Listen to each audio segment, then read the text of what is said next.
last year was hell. Actually, in all seriousness, I was going through a lot of personal turmoil.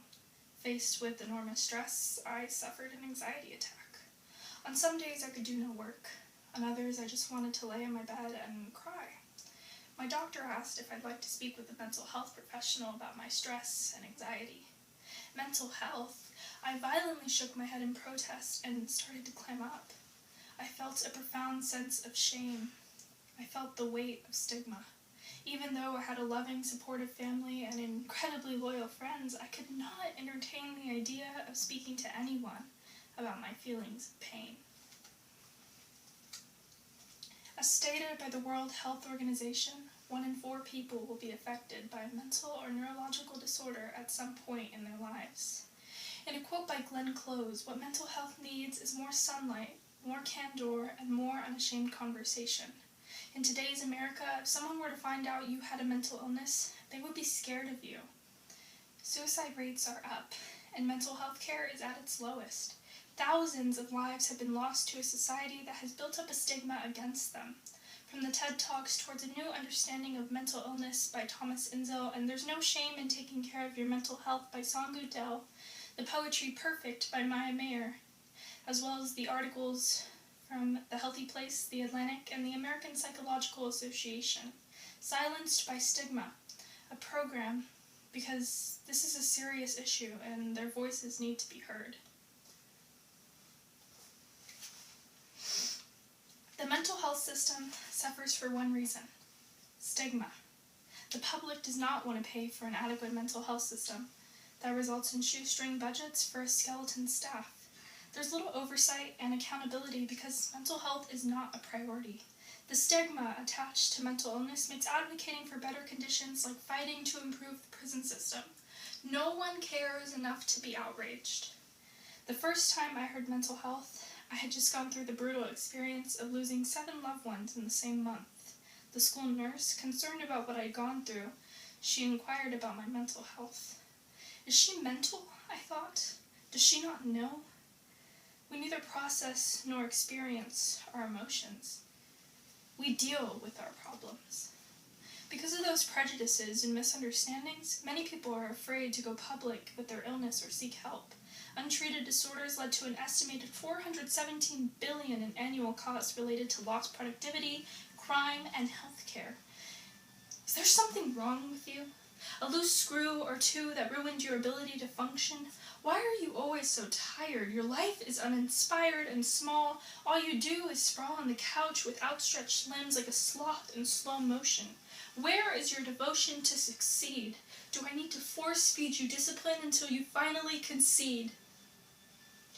The most recent National Health and Nutrition Survey from the Centers for Disease Control and Prevention found in 2014 that 7.6 Americans ages 12 and up fit the description for moderate or severe depression.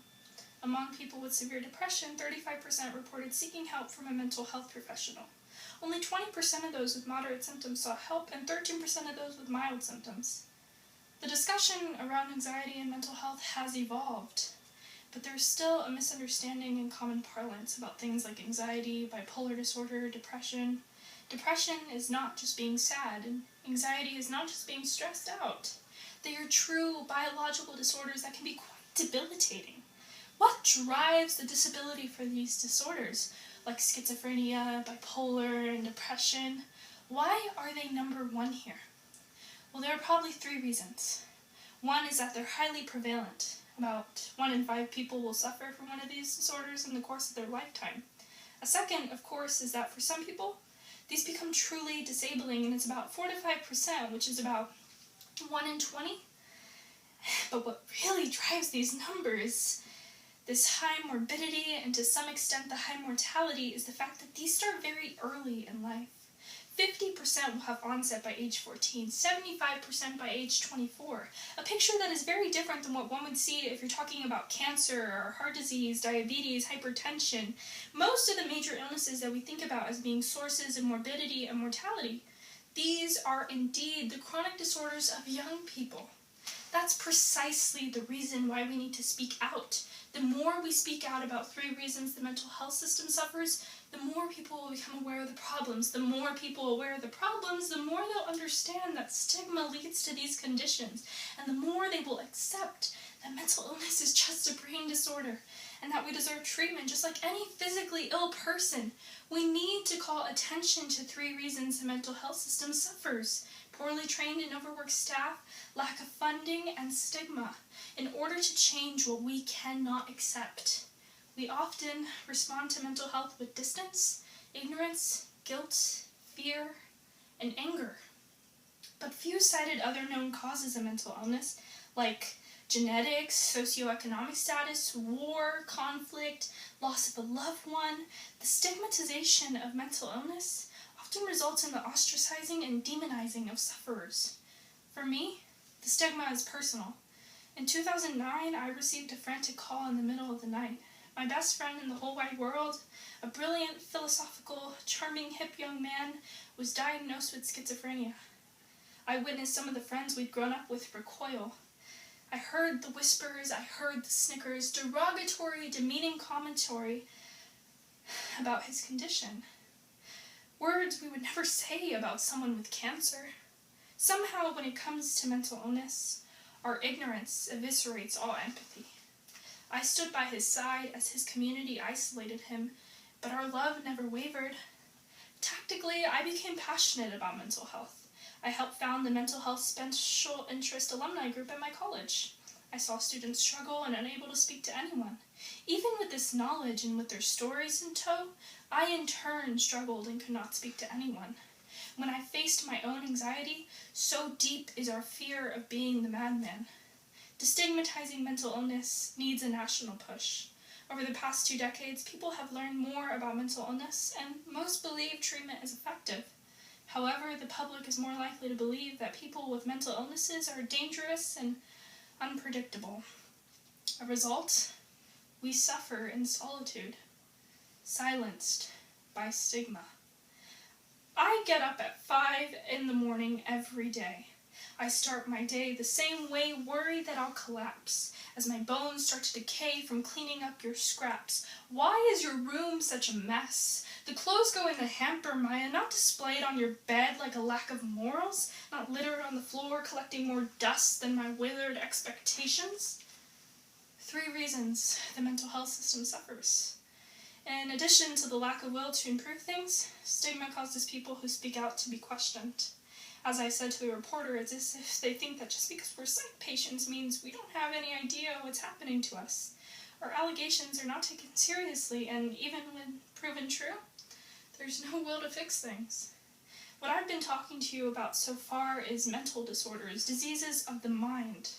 That's actually becoming a rather unpopular term these days, and people feel that for whatever reason, it's politically better to use the term behavioral disorders, and to talk about these as disorders of behavior.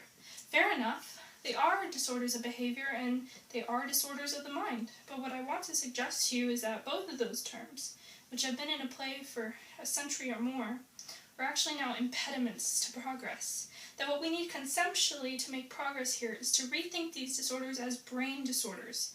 That is precisely what we do today when we decide that everybody with one of these brain disorders, brain circuit disorders, has a behavioral disorder. We wait until the behavior becomes manifest. That's not early detection. That's not intervention.